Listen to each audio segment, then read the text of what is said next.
What is up, everybody? Welcome back to another episode of Emphasis on Sports. As usual, I'm your host, Damon Anthony. We're available on all the streaming services. Like and subscribe if you're new. Take this ride with me. What we usually talk about day to day is sports. That's the emphasis. Not what athletes do outside the lines, not who's doing this and who's wearing that. I don't care about that. I love the sports. I love the games. With that said, it's NFL season. We're finally rolling. We just wrapped up week one. I did pretty decent with picks. There were a couple surprises in week one. The Dolphins' ineptitude was a big shocker. The Jets looking, to be honest, as good as they did. Anyone that thinks the Jets didn't look good, please understand that the Steelers come in with a good defense. And the Jets dropped 32 on. There were surprise after surprise. There were some things that you kind of knew were going to happen. I think everyone knew that Philly was going to show strong at the beginning of the season. Everybody knew that the Bills Ravens to cap off the first Sunday of football season was a genius move by the NFL. And we all knew that that was going to be a good game going in, and boy, did it not disappoint. Loving opening week. Now is week two. Now is when we can actually start to see some of the things that we're questioning now in week one. We all should check ourselves. I think that there were a lot of things said about this team is great, this team is bad, this player this player that after week one. Week two is when the truth starts to slowly unfold, is when some of those things are actually true, right? Week one, Jamar Chase, he didn't fare well. Does anybody think that he's not going to have a hell of a season, that he's not a top flight wide receiver in the game, a potential future Hall of Famer? Everyone knows that. So let's not all just take week one as what it's going to be. That's called prisoner of the moment. But week two, we got some doozies coming, right? We will talk about those. We're going to talk a little bit about college football as well. And then on our next episode, I just want to touch it a little bit now. On our next episode, we're going to talk about WNBA playoffs. That actually kicks off Saturday. Tonight, all of the games tonight are going to really settle all of the seeds and lock everybody to where they should be. But there's some interesting storylines, just some things I want to see. I want to see what the Liberty are going to do. Are they really going to return to the championship? What about the Aces? I know Asia Beast, Minnesota with MVP, Nafisa Collier. To me, Asia Wilson, Nafisa Collier, they're 1A, 1B. Best players in the game, best players in the league. I want to see if that Lynx team can run it back to the finals. Even though they lost last year against the Liberty, can they get back to the finals and bring one home for that squad? All things that, to me, are what make the WNBA and their playoffs real interesting. I mean, there's good storylines, and some of those, realize all of the ones that I just said don't have some of the names that a lot of people are talking about. Understand, this is a damn good basketball league. This is a damn good sport, and it's certainly entertaining. You all should check it out sometimes if you don't. Now, let's talk college football. College football started off with definitely some big games, some upsets. Seeing Florida State knock off Alabama, I don't think anybody really saw. UCF was a real USF, the University of South Florida, was a real big one. Now, they knocked off Boise State right out the chute. Then they went into Florida and knocked off Florida. This week, USF can go into Miami and beat them. This is number 18, walking into number 5. If USF can walk into Miami and beat them, they have to be in the top 10. They absolutely have to be. And then they may also have to be the Kings, Florida at that point. I know we have UCF. I know we have FSU. But if you go beat Florida, you go into Miami, and Miami is shaping up in a way like the U back in the day, not with all the shenanigans, not with any of the extra stuff. But I believe now what the NIL is doing to college sports is leveling the playing ground to to the point of guys are going a little bit more where it's cool. It's going to be fun. I'm going to enjoy being there, and I can get to the NFL. Miami is going to be a funner place to be than Wisconsin. It's just what it's going to be. Years prior, you may go to Wisconsin and lean on maybe that money was flowing a little bit different up there. Maybe there was a little bit more of a pipeline to the NFL than a lot of other places. But now I think players are going to look at some of the warmer weather, some of the more fun areas.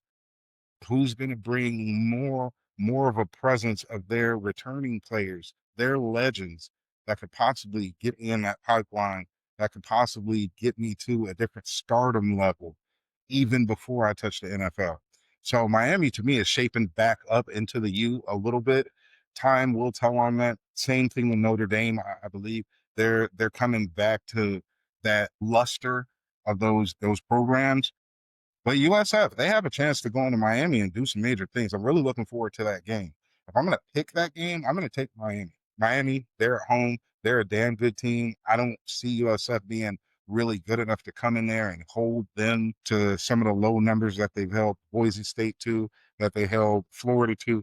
I really think Miami's going to put some points on the board. I don't know what that's going to mean as far as USF's offense, but give me Miami at home. Another game I'm looking forward to, huge SEC battle. Georgia, number 6 ranked Georgia, walking into Tennessee.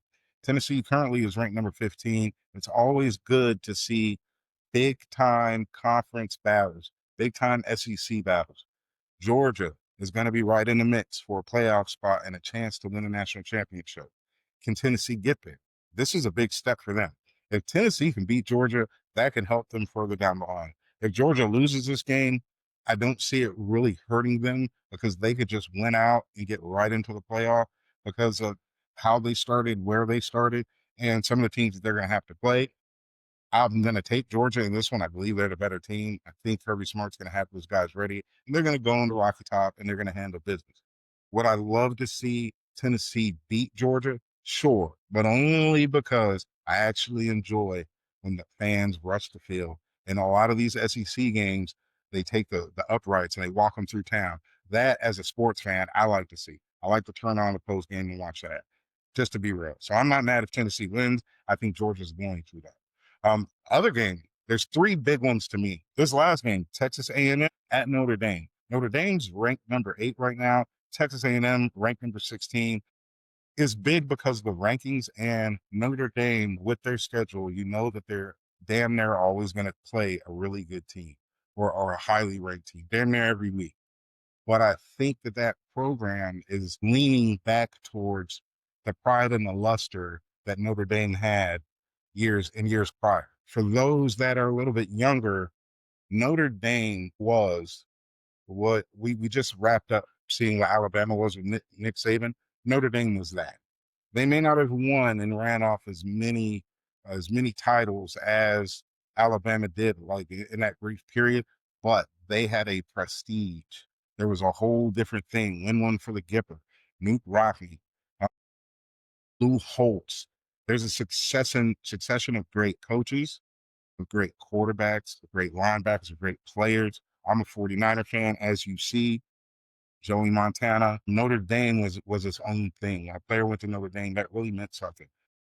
As years passed and the game started spreading out a little bit, they fell back some. I believe they're hardcore bouncing back, getting to that luster and that area that they once were. A&M is going to come in here, and I think Notre Dame's going to beat them and beat them soundly. Texas A&M, they haven't looked like those teams, those past teams that people have wanted to see out of A&M.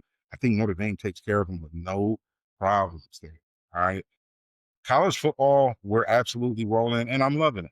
I'm loving it. I'm enjoying tuning in.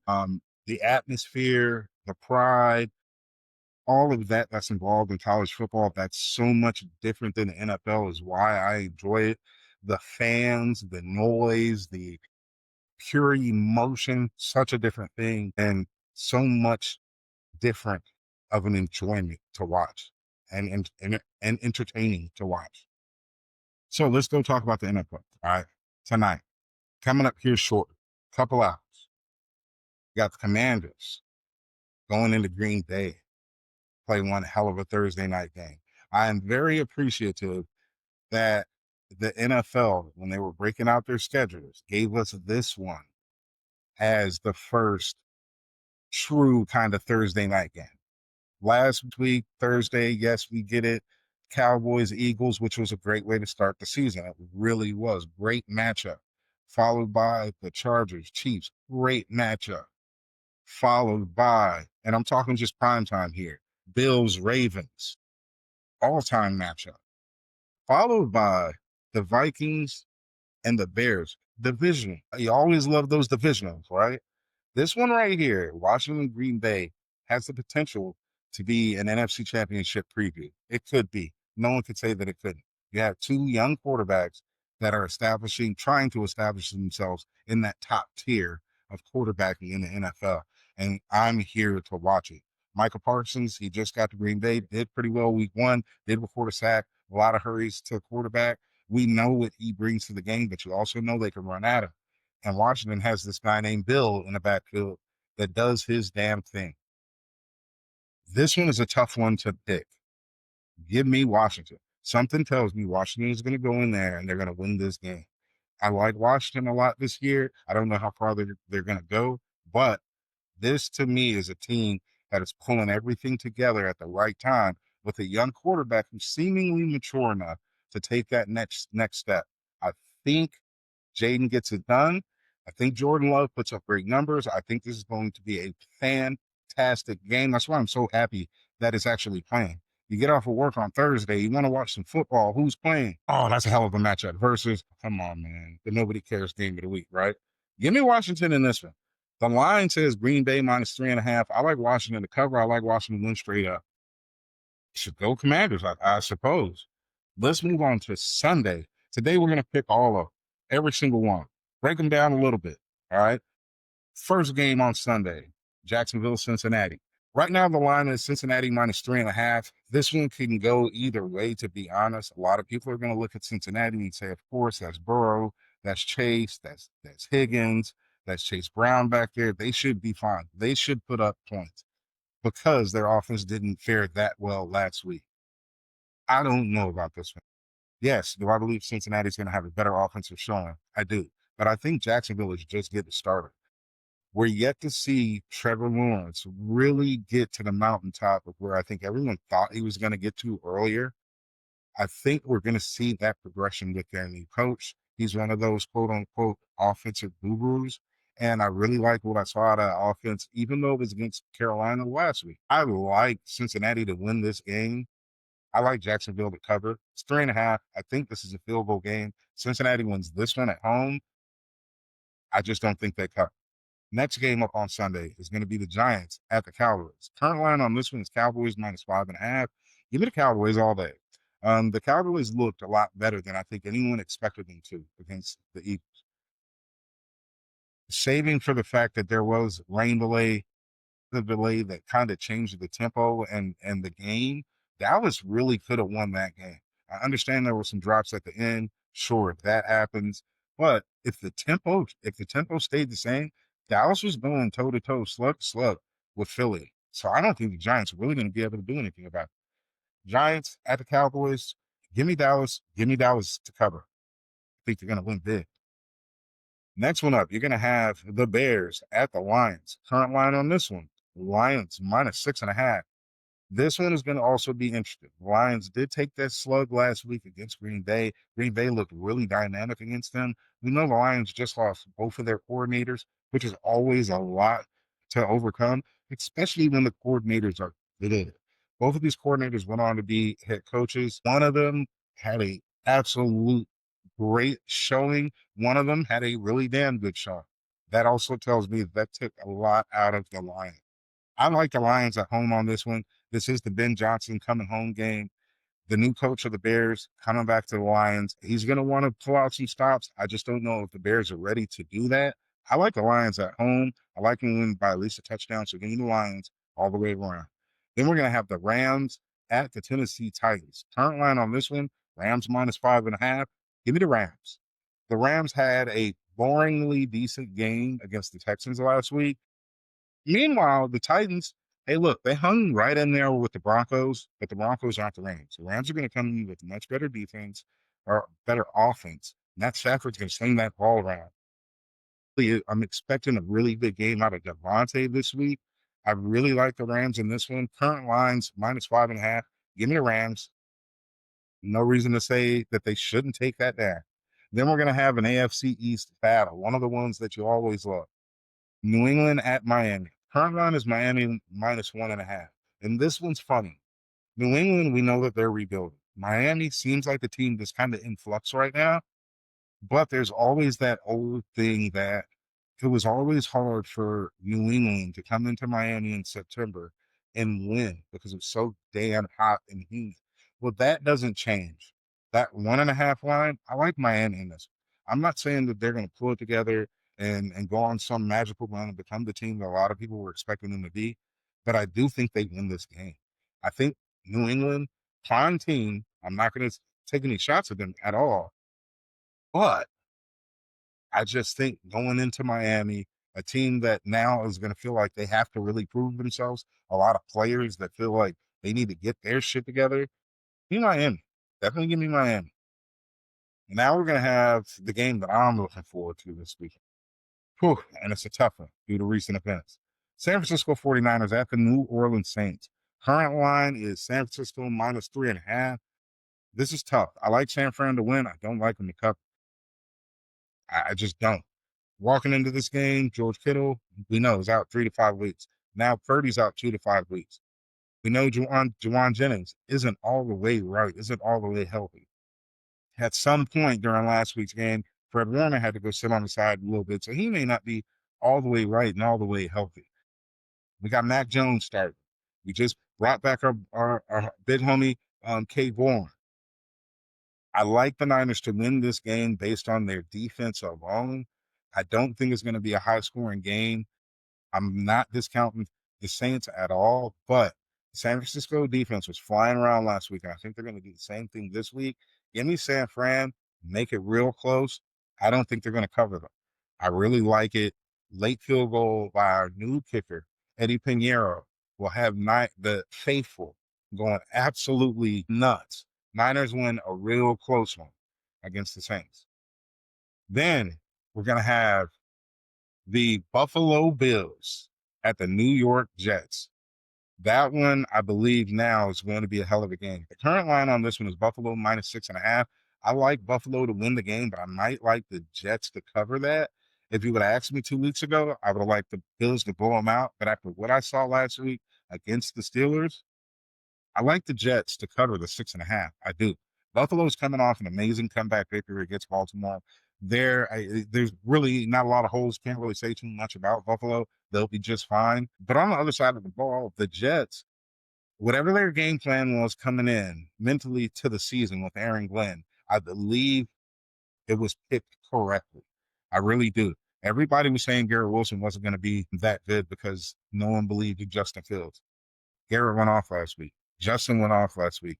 I believe they're just getting started. Not saying that they're going to become this great team and topple all the mountains and all that this year, but I really do like them just having a good, solid season. Give me the Bills to win. Give me the Jets to cover. Next, we got a revenge game, one of those quote unquote revenge games. Seattle Seahawks are going to travel to Pittsburgh, take on the Steelers. Current line on this one, Pittsburgh -3.5. The revenge on this one, DK Metcalf. DK, he got up out of Seattle, went to Pittsburgh. He seems like he's clicking up pretty decent with Mr. Rogers. Pittsburgh, to me, seems like a pretty good team. Their defense, I expected a little bit more. The aforementioned Jets did put up 32 against them, but we don't really know what the Jets are. Are the Jets going to have this great offense? Is Justin Fields going to keep being that? I mean, that 32 points made sense. Or is that going to be their highest scoring game? And the Pittsburgh Steelers defense really isn't that great. We don't know yet. I do think the Pittsburgh Steelers are going to win this game and they're going to cover. I don't think Seattle brings enough. Sam Darnold's a fine quarterback, but I don't think that team is built well enough to walk into Pittsburgh with this type of game and take one down. Give me Pittsburgh to cover. Then we got the Cleveland Browns at the Baltimore Ravens. Current line on this one is Baltimore -11.5. I like Baltimore to win the game. I like Cleveland to cover. I got real close to making this an upset pick only because I lived in Cleveland twice. And one thing that I know, somehow or another, they managed to beat the Ravens when they're good. Check last year. It happens. The Browns can be terrible and they're gonna win one against the Ravens. I think this is one of those ones where you're like, maybe. But the Ravens coming off of that devastating loss last Sunday, I think they're going to come out and they're going to try and put something tough on the Browns. But the Browns have a good enough defense, I think, to keep it maybe at 10 points, maybe under 10 points. Give me Baltimore to win. Give me the Browns to cover. Then we have a surprise game as far as I think the interest on this one.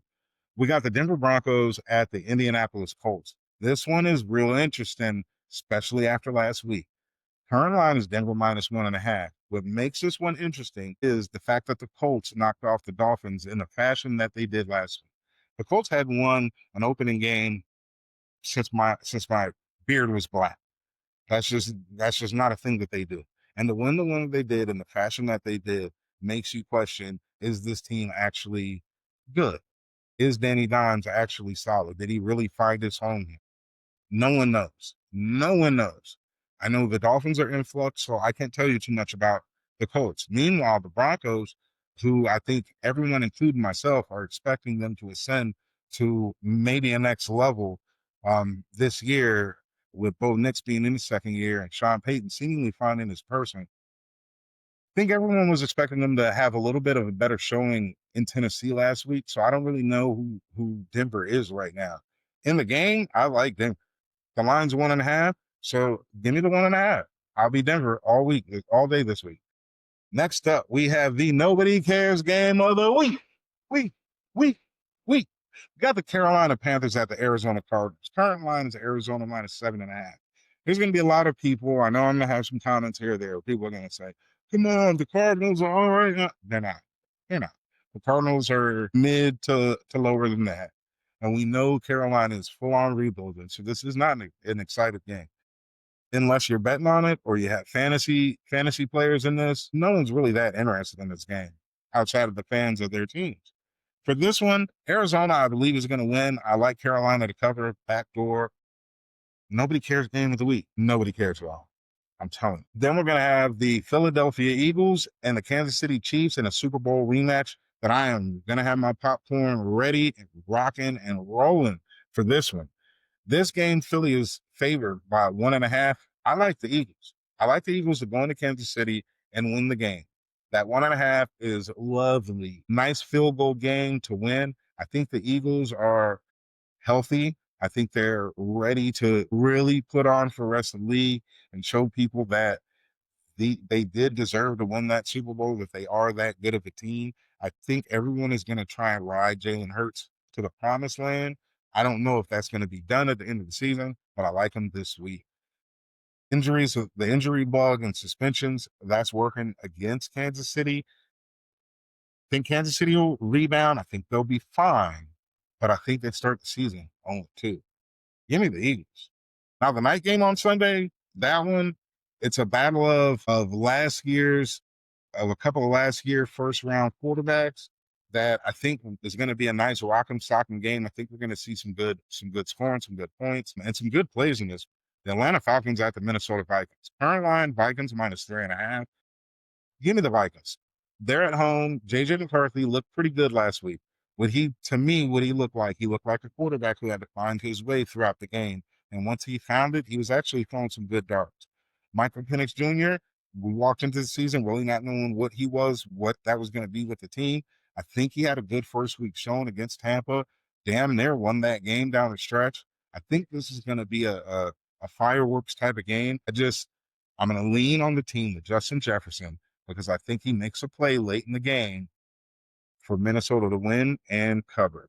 Sunday night game, give me Minnesota. Monday night, 2 games. Actually, 2 pretty solid matchups. Not mad at this. Usually they give you 2 games and one of them bum city. First game Monday night, Tampa Bay Buccaneers at the Houston Texans. Line on that one is Houston -2.5. Give me Tampa to win straight up. Just all there is to that. I like Tampa. I like what I saw out of Tampa. Baker's getting to know his young receiver. I think that team is going to be fantastic in their division and going to win the division going away. Meanwhile, in Houston struggled a little bit in a boring game against the Rams. I think that continues against Tampa. Remember, Tampa's coming in with the defense, but now they have a fast-track offense also that's going to be able to do some things against Houston. Give me Tampa, straight up. Last game of the NFL week, Los Angeles Chargers at the Las Vegas Raiders. Now, this one, Chargers favored by 3.5. I like the Chargers in this one. I like the Chargers to win by double digits. Nothing against the Raiders, but the Chargers, I think, are better than a lot of people expected. I think this is going to be the year that Herbert puts himself on that top shelf. I don't know if that means going deep into the Super Bowl, but what I do think it means is he's going to put up a lot of numbers. He's going to score a lot of points. He's going to have one of those years that people remember and talk about. And I think that got going last week. It continues this week against the Raiders. The Raiders look all right. They look like a decent, solid mid-team. I just think the Chargers are going to walk in there and they're going to punch them right in the face. This is also a former rivalry matchup of coaches, well, Niners. This is Jim Harbaugh versus Pete Carroll all over again. Nothing that Harbaugh wants to do more than to beat the gum chewing Pete Carroll. I'm telling you that. This one should be fun. I like the Chargers to win. I like the Chargers to cover. Well, other sports, the NFL, football, the back. But as we know, coming up, baseball, we're going to start talking playoffs. That's on its way. We'll start talking about the standings and the playoff race there. In our next episode, we'll talk about the WNBA, the playoff seeds, playoff standings, what I want to watch, and what I think that you all should watch. I think it's going to be a hell of a playoffs for the WNBA and the Major League Baseball world. We also have hockey. It's on its way. Football in full tilt. This is what I love. Give me more sports. All right. That being said, until next time, I will holler.